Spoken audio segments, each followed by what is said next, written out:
दिल्ली मद दुर्नीति मामलें जमीन पाइबा परठारु दिल्ली मुख्यमंत्री अरविंद केजरीवाल क्रमागत भावे बीजेपी उपर आक्रमण करिसेंती।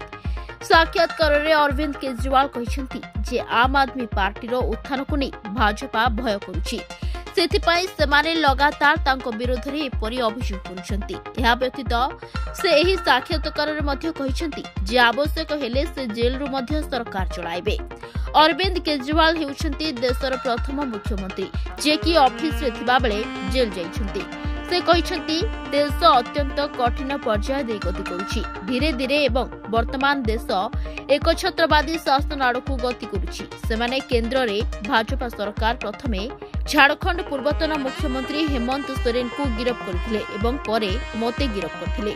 सेमाने देशर लोकों को एक वार्ता देउछंती जे जदि सेमाने केजरीवाल को मिथ्या मामला रे गिरफ्त करि पारंती तेबे सेमाने सेमानंको भय करिबा उचित एवं लोकमाने जेपरी कहती ताहा करिबा उचित, किंतु सेमाने लोकमानंको सुनिबाकू कहउछंती। बीजेपी उपरे आक्रमण करी केजरीवाल आहुरी मध्य कहिसेंती जे सर्वप्रथमे मु आपनकू कहिबी मु काहेकि इस्तीफा देउ नाही। बीजेपी लोकमाने मु शासन गादी रे लोभ रखिथिबार अभियोग करुछंती।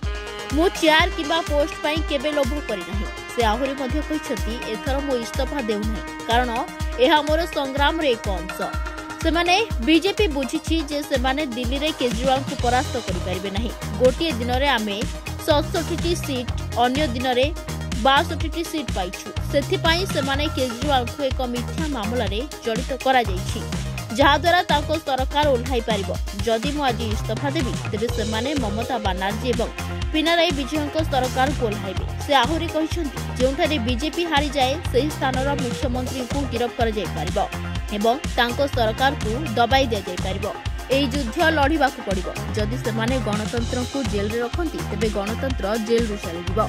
एहा सहित युद्ध कर जेल को फेरिबा नै तांको चिंतार प्रश्न उपरे से कहिसेंती प्रधानमंत्री ही मते उत्तर दे पारिबे जे से मते केते दिन जेल रे रखिबाकू चाहछंती। Bureau report Dinalipi live. Dinalipi live को एबे ही लाइक शेयर सब्सक्राइब करंतु।